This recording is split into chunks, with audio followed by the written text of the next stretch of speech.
This is Tracy Hart with KHDTV.com, and you guys know how much I am a big fan of the opera. And I am so excited because this weekend I'm going to be able to experience The Beauty, which is Rigoletto, which is a beautiful tragic opera.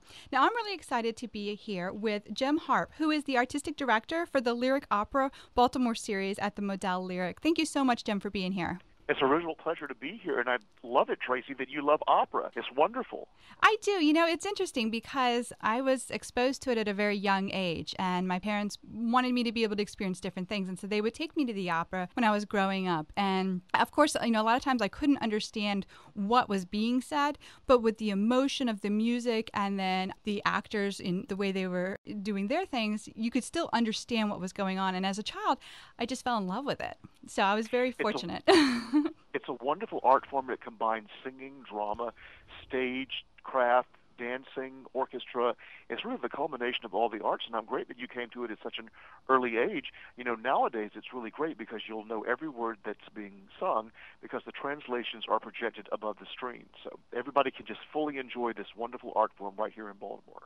And it's amazing. I mean, because this is one of the great tragic operas that's out there, and the fact that we're having it here in Baltimore is amazing. This is one of the world's great operas. There's no doubt about that. It has played at the Lyric. You know, the Lyric's been around for over 100 years, so we have heard Rigoletto here, but not in a while. And I think this is a real opportunity for Baltimore to, again, be a part of this. It's a tragedy, but a wonderful tragedy, because it reaches you to your very soul. And we especially are proud because we have truly world-class singers.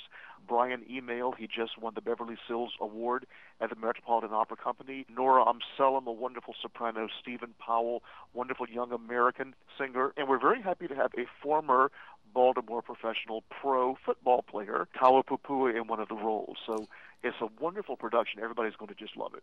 Think about football players, you don't think of them being in operas, so that's pretty amazing. Well, it is, and you know, I think right now among the Ravens, Justin Tucker, the kicker, apparently loves opera and actually sings it to the guys in the locker room. So you know, opera, it's not just for the traditional crowd. We love that. Now, Rigoletto, as I said, is a tragedy.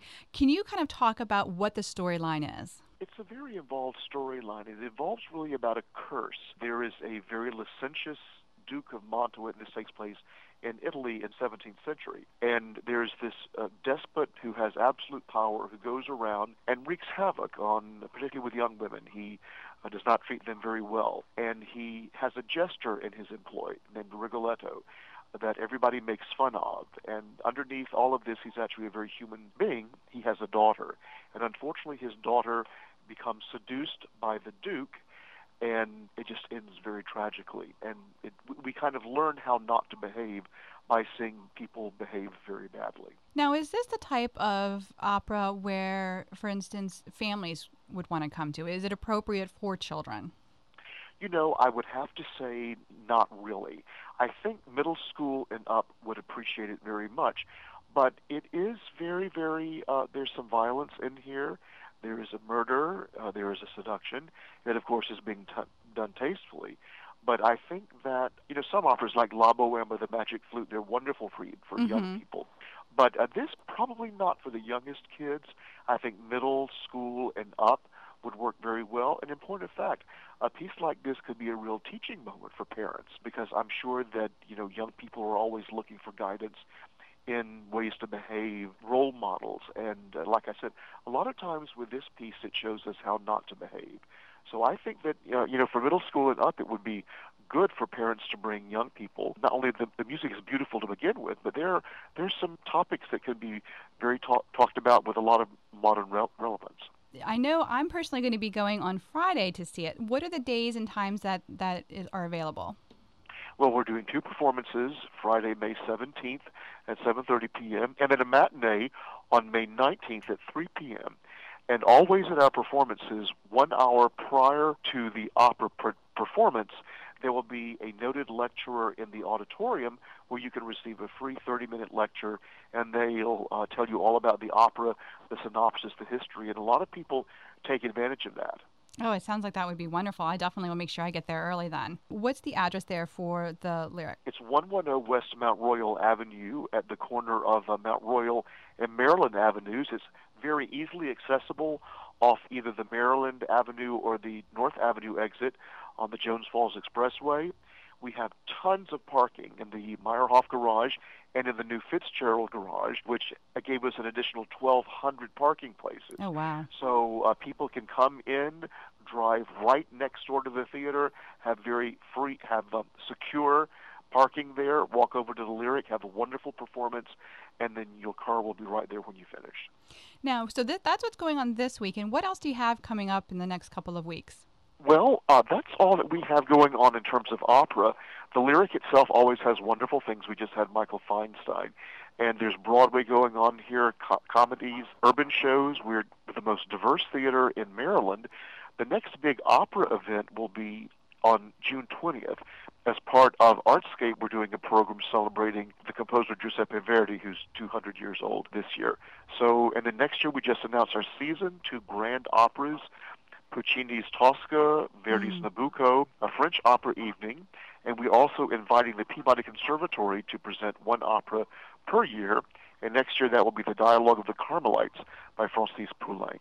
So there's an awful lot for opera lovers going on here at the Modell Lyric. Well, how would people go about finding out more information? Our website, modelllyric.com, is up, and we update it all the time with information on all the wonderful presentations we have, or you can call Audience Services at 410-900-1150, and we're always happy to take people's calls and tell people about our enthusiasm for this wonderfully renovated theater. Well, I am so excited to be there. As I said, I'm going to be seeing Rigoletto on Friday. So I will be there, and I'm so excited to be taking part in that. Well, Tracy, thanks so much for your enthusiasm. And, you know, the thing about opera here in Baltimore is that we are starting back up. The opera hit a snag a couple of years ago, as have many opera companies here in America. But Baltimore is the only American city that's been able to restore grand opera. So everybody who's attending and supporting us now is really part of a very historic, wonderful thing. Well, and I think that's a testament to what you guys do, to be bringing in such wonderful work that people want to participate and be a part of it. So, you know, the kudos goes to you guys for bringing all this back into the city. Well, you know, many people have been working upon this. Our trustees, people who have been supportive of us, and, of course, the Modells, who gave us a very, very large gift, which enabled us to renovate the theater and get the opera back up. Absolutely. So, you know, there's a lot to be proud of in Baltimore. This is a great city, and we have a great opera company now. Well, I couldn't have said it any better myself. Jim, thank you so much for being a part of this. My pleasure. And again, I've been speaking with Jim Harp, who is the artistic director for the Lyric Opera Baltimore series at the Modell Lyric. I'm Tracy Hart with KHZTV.com.